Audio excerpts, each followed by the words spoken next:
and you have officially crossed a line. This past Sunday, the day a court had clearly set for Deshaun to reunite with his biological mother, Desiree, for the first time in about 3 years, Drew didn't show up. No text, no call, just silence. Let's be honest here.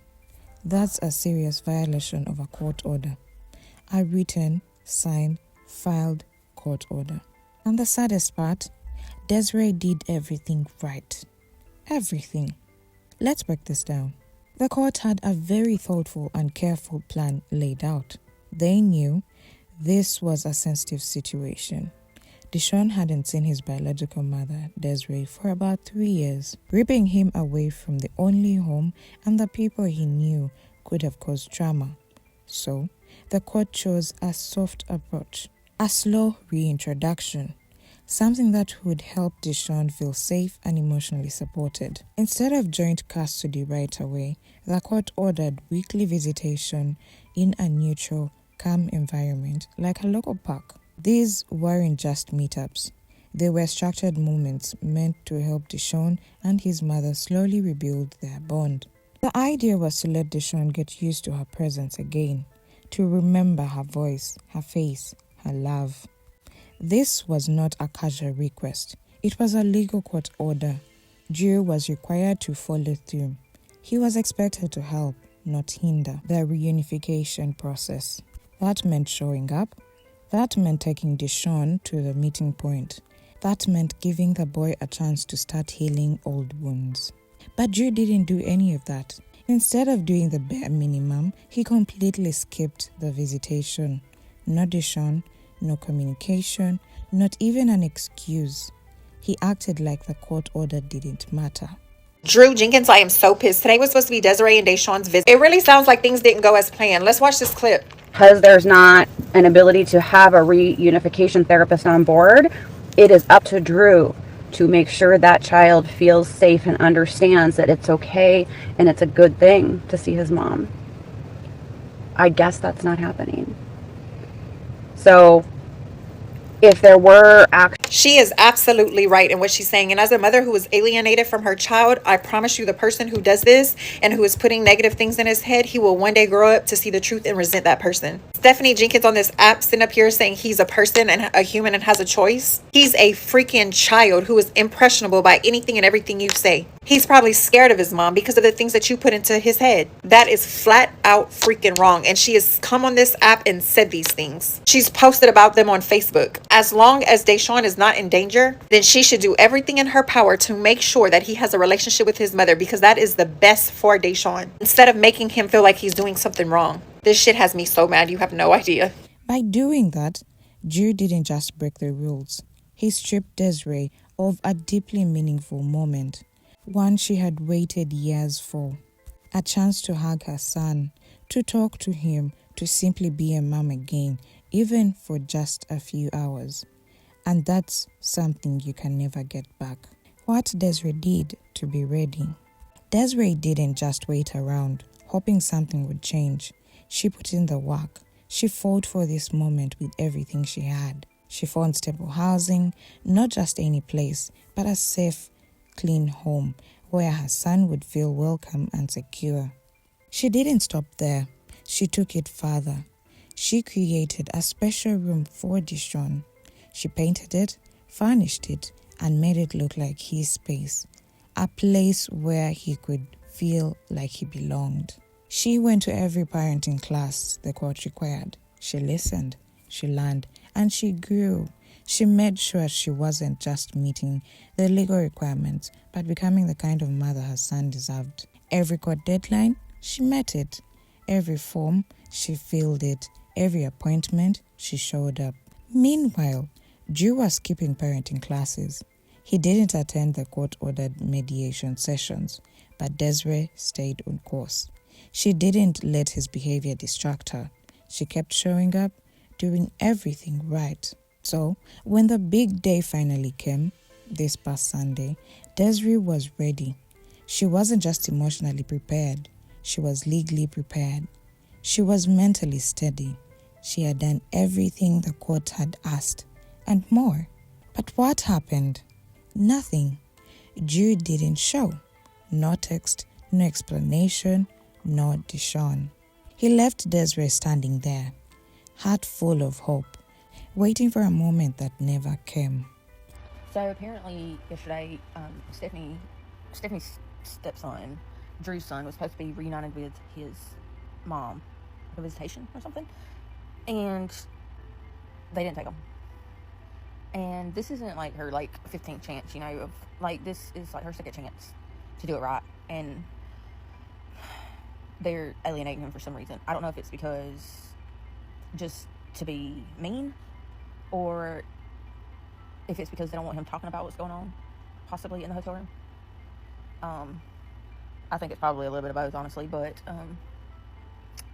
I just hope that as a parent who's messed up and doesn't have their children, I hope that they can be reunited and that she can see her son. Desiree's advocate released a video explaining what happened, and honestly, it was hard to watch without getting emotional. You could literally hear the pain and frustration in her voice. This wasn't just another update. It was a raw, emotional moment.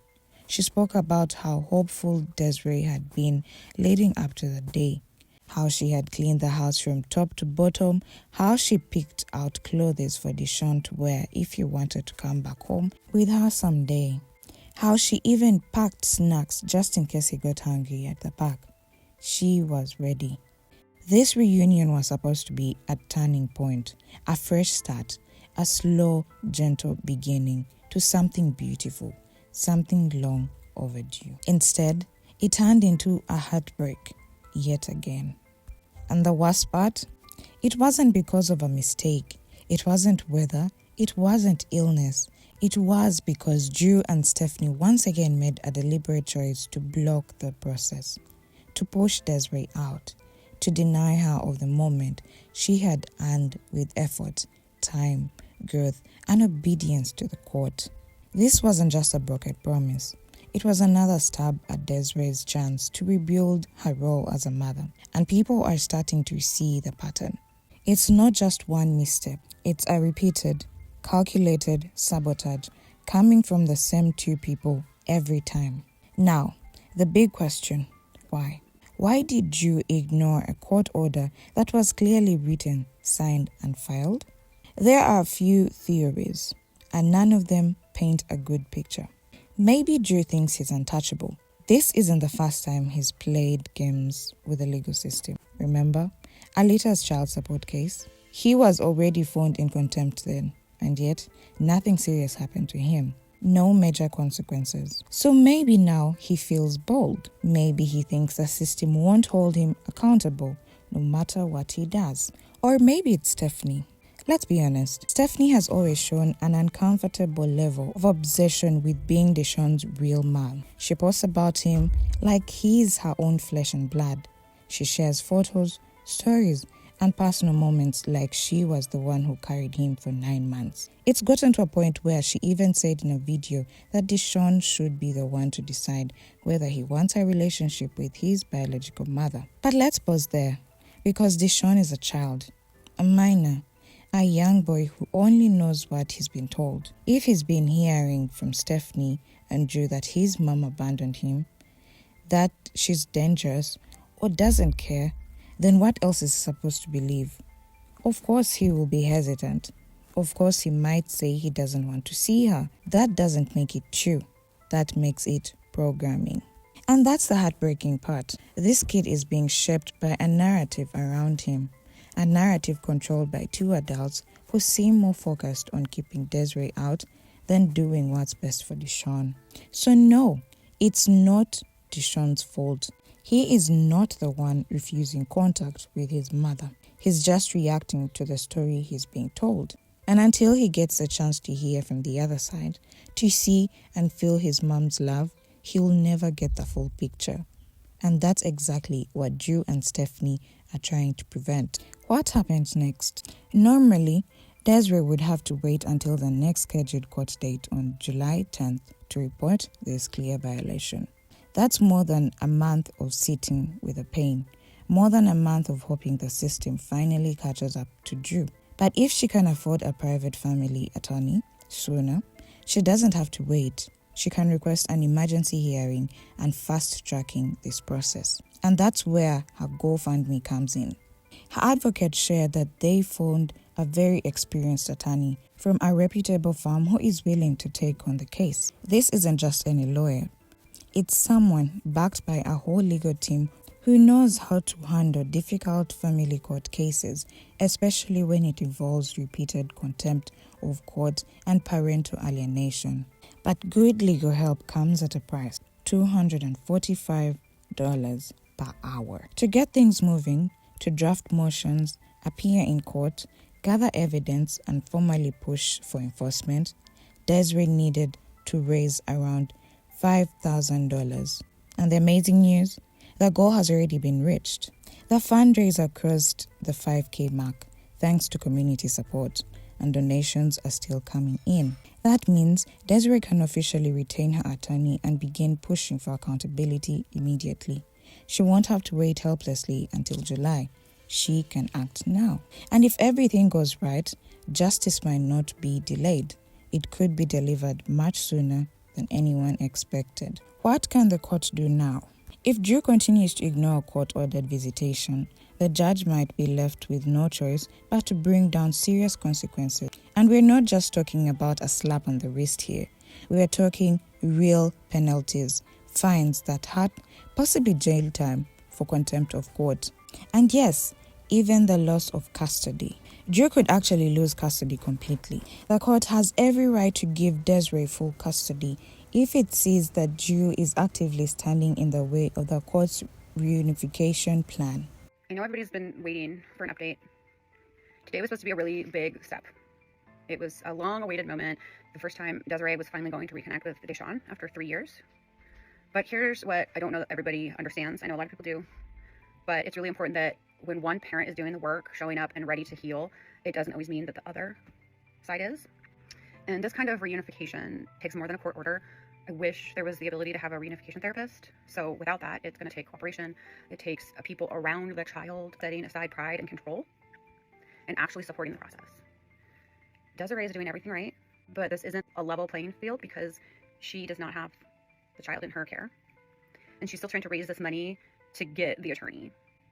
I was hopeful it wouldn't be needed. Then I kind of thought during the process it would. And now I'm back to thinking we need to get her this attorney.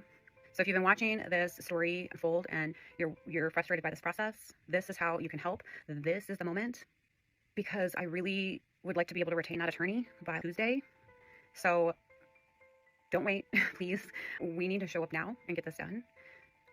For anybody who's missed it, I've already written to an attorney that I met actually at a conference in April in Portland about high conflict parenting. So I asked for a referral from somebody else I know in this field, and they gave me the name of about 4 attorneys. They happened to mention this attorney, and I said, oh, was she at that conference? Then I connected the dots. So that's the attorney. She works for a large firm in Portland, so she also has the backing of an entire firm. Her hourly rate is actually really affordable. It's $2.45 an hour, which is almost paralegal fees, so that's crazy. We're really fortunate.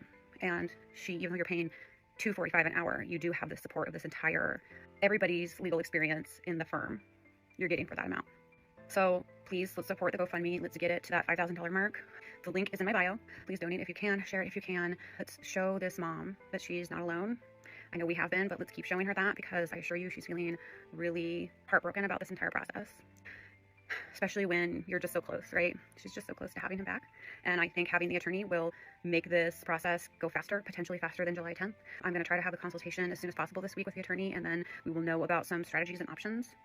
So just know that's the update for now. Actually, if you're wondering very specifically about what happened today, I'm not going to say. There are some other things going on behind the scenes. Just know that as far as I know, nobody's not safe, but we have work to do. We have work to do. If you don't want to donate to the GoFundMe, but you still want to contribute, you're welcome to message me and figure out a different way to go about it. I will probably be paying the retainer fee myself. I'm assuming. I actually don't know how this works, but I'll probably pay the retainer fee myself and then see if I can get reimbursed from the GoFundMe, do it that way. But I honestly don't know the rules or anything about it, but I think from what I've heard before, it takes a bit to get the money released. So that's probably what will be happening, is I will put that on my own credit card. So that's what's going on. So please get this some traction, and let's see if we can get her to $5,000. If we could get her to $5,000 tomorrow, that would be great. If you're watching this, today is Sunday, June 8th. So tomorrow, when I talk about tomorrow, I'm talking about Monday, the 9th. Thanks so much, everybody. Thanks for caring about mothers and sons and having the best interest of children in your minds and in your hearts, and also in your wallets if you're helping to donate. Thanks so much. That wouldn't just be a win for Desiree, it would be a legal response to repeated defiance. And while no one wants to see Deshaun suddenly ripped away from everything familiar, the judge has to look at the bigger picture. If Drew continues to disrespect the court and use Deshaun as a pawn, the system may have no other choice but to place Deshaun with his biological mother for good. The decision would come with its own challenges, like helping Deshaun adjust, but at least it would remove him from a toxic situation where adults keep putting their own issues above his needs. Why the public needs to help? This isn't just about Desiree, it's about accountability. It's about fairness. It's about recognizing the people who are truly trying to be better and giving them a chance. People came together to help Stephanie when she went viral. Remember Milo the cat? Stephanie posted his story and suddenly thousands of people pitched in to cover his vet bills. Not only that, her followers practically emptied her Amazon wishlist, buying her furniture, clothes, kitchen items, and everything her kids needed after seeing videos of them sleeping on floors in a cramped corner of a one-bedroom apartment. That generosity changed Stephanie's life. So why not show that same level of support to a mother who is trying to reconnect with her child? Someone who is not asking for furniture or fame, just a fair chance to be in her son's life again. Desiree isn't perfect. She's made mistakes in the past, like so many people have. But she's done something that not everyone does. She's changed. She took accountability. She asked for help. She got the help. She worked hard to clean up her life. She followed every legal step. She respected the court. And now, she's being punished for doing things the right way. She's being blocked, denied, ignored. Okay, y'all, I need you to stop. I need you to engage, like, repost, share this, please. So, Rights and Rights, the one that's been with Desiree throughout this whole process, doing the court stuff, giving her advice, all that good shit, she made a post, an update, and she doesn't outright say she won't give an actual update on whether or not it happened, but the way she's talking definitely sounds like it did not happen. She also confirmed in the comments on another post that the only communication that did actually happen between Desiree and Drew was Drew sent 2 replies that were one-word text. They want to have a lawyer retained by Tuesday. They need $5,000. The GoFundMe is currently at $4,200, $800. We can do this. We can do this. We did this for Milo. Y'all did it for the Jenkins when they first came out, and you bought up their whole entire Amazon wish list, and yeah. We can fucking do this. It does not matter what you think of Desiree or what assumptions you make about her past and why she doesn't have Desiree. She is actively trying and working her ass off right now for that little boy. So, doesn't matter about the fucking past. It matters right now. She's proving to every fucking body how badly she wants him back in her custody. Let's do something about it. $800, let's fucking go. If we can exceed that, that'd be great because it's legal fees. They add up really fucking quickly. So, please, share this, like this, engage, repost, whatever the fuck it takes to get this out there and get them that money by Tuesday. Thank you. I love you. I will have a video out at some point tonight. It has been really hectic at work, but I just logged on to TikTok, saw that video, and knew that I needed to push something out there and help with what little bit I can. Please. Thank you. I love you. You have a great night, and I will see you soon. Meanwhile, Stephanie and Drew continue to break rules, ignore legal orders, stir up drama online, and still act like they are the ones being wronged, still acting like they are the victims. That's not justice. That's hypocrisy. Stephanie's insecurity and control. Let's talk about Stephanie. Could it be that she's scared? Scared that if Deshaun spends time with his real mother, he'll start to love her? That he'll bond with her, laugh with her, trust her, and suddenly Stephanie won't be seen as the main mother figure anymore? That maybe, just maybe, he'll choose Desiree?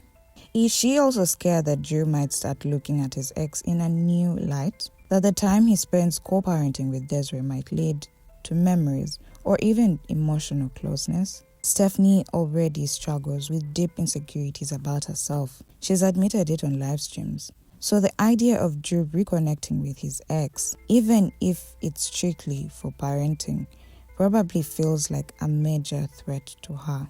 And that fear, it turns into control.